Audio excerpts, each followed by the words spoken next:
তা টুকটুকি, আমার তো বিদেশ যাওয়ার তারিখ চলে আইছে, তা কি করব? যাব না বাদ দেব? তুই যদি মানা করিস তাই যাব না।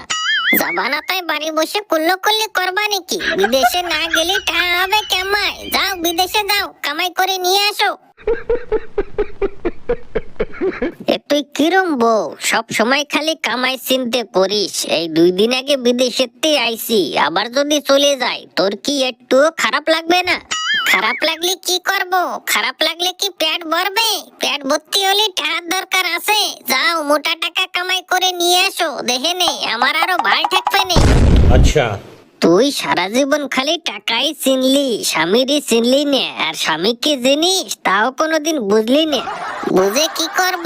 বোঝার আমার দরকার নাই। টাকা থাকলে মেকআপ করতে পারবো, সাজনা কাজনা কিনতে পারবো, ভালো মন্দ খাতে পারবো। আর স্বামী দিয়ে কি করব? তেল মাহাবো। সঠিক বলেছেন।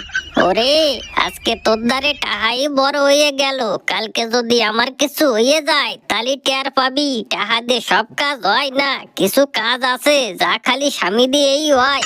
স্বামী দেওয়াই চাটের মাথা, টাহা দিয়ে হয় না এমন কি জিনিস আছে? বাড়ি হয়, গাড়ি হয়, সাজনা কাজনা হয়, মেকআপ হয়, ভালো মন্দ খাওয়া হয়, আর কি লাগে? টাহা থাকলে সব কিছু হয়।